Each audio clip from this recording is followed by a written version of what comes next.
Garuda di dada kita berani, merah putih kita. Timnas Indonesia kini tengah menarik perhatian dunia, terutama berkat beberapa pemain muda berbakat yang memiliki potensi besar di kancah internasional.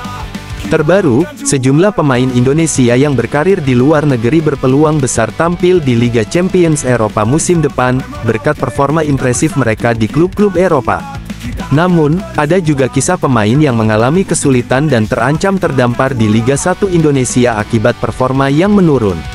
Di sisi lain, FIFA masih memberikan kesempatan bagi timnas Indonesia untuk merekrut pemain keturunan, meskipun beberapa di antaranya telah dipanggil untuk memperkuat tim nasional negara lain. Mari kita simak lebih lanjut perkembangan pemain-pemain ini dan tantangan yang mereka hadapi dalam perjalanan karir internasional mereka. Untuk Indonesia, kita akan juara. Dari Sabang sampai Merauke, kita bersatu, kita kuat, kita akan berjuang, kita akan menang. Beberapa pemain timnas Indonesia memiliki peluang besar untuk tampil di Liga Champions Eropa musim depan. Salah satu yang paling mencolok adalah Jay Izzes, bek tengah yang kini bermain untuk Venezia FC di Serie A Italia. Izzes telah menunjukkan performa yang luar biasa, termasuk mencetak gol perdana di Serie A dalam pertandingan melawan Juventus. Penampilan cemerlangnya membuat klub-klub besar, termasuk Inter Milan, tertarik untuk merekrutnya. Jika transfer ke Inter Milan terwujud, Izzes berpeluang besar tampil di Liga Champions musim tahun 2025 sampai tahun 2026.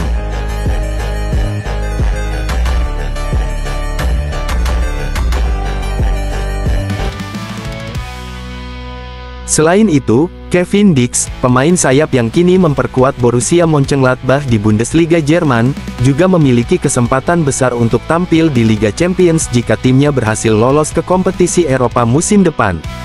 Begitu juga dengan Dean James, bek kiri yang baru saja dinaturalisasi sebagai warga negara Indonesia. Feyenoord, klub besar Eredivisie Belanda, kini sedang melirik James, dan jika transfer ini terwujud, ia berpeluang untuk tampil di Liga Champions. Dada kita berani, merah putih kita takkan menyerah.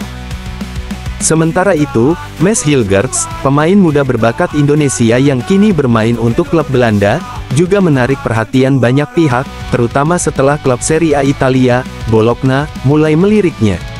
Performa impresif Hilgerts di Eredivisie membuka peluang bagi dirinya untuk bermain di level tertinggi.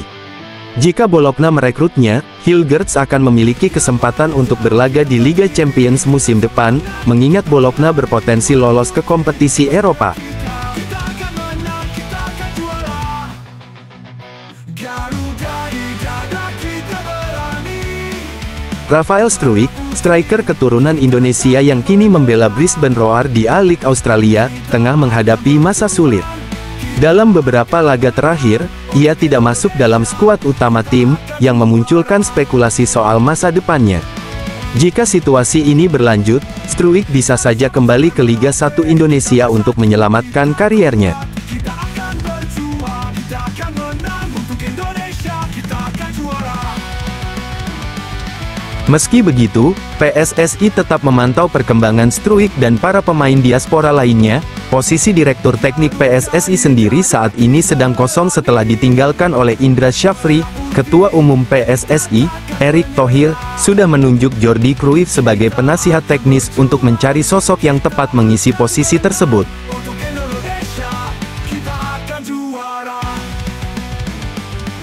Kita bersatu, kita kuat. Kondisi ini menjadi pengingat bahwa status sebagai pemain keturunan tidak menjamin karir mulus. Semua tergantung pada performa di klub dan konsistensi bermain. Garuda di dada kita berani. Ada satu nama lagi yang sedang mencuri perhatian, yaitu Said Alim Brik, pemain muda keturunan Indonesia yang baru saja dipanggil untuk bergabung dengan timnas Jerman U15. Said yang lahir dari ibu asal Kebumen, Indonesia, kini bermain di Akademi Eintracht Frankfurt. Meskipun timnas Indonesia sempat menunjukkan minat untuk merekrutnya, FIFA masih memberikan kesempatan bagi Said untuk memilih antara membela Jerman atau Indonesia, karena ia memenuhi syarat untuk mewakili kedua negara. Kita akan menang, kita akan juara, kita akan bangga. Untuk Indonesia, kita akan juara.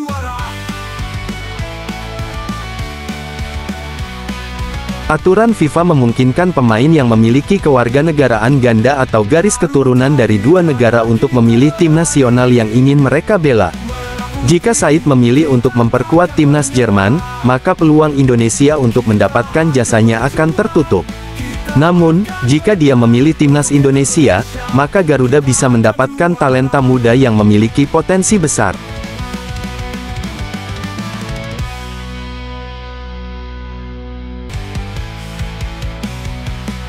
Masa depan pemain-pemain timnas Indonesia di Eropa semakin menjanjikan.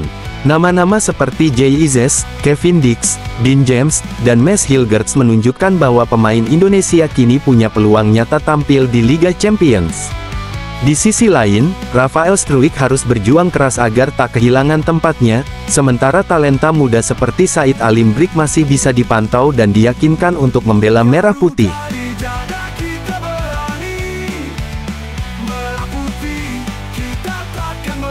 Mari kita terus dukung perjuangan para pemain ini dan doakan yang terbaik untuk masa depan sepak bola Indonesia di level dunia. Jangan lupa, terus pantau perkembangan mereka dan tetap semangat mendukung timnas Indonesia.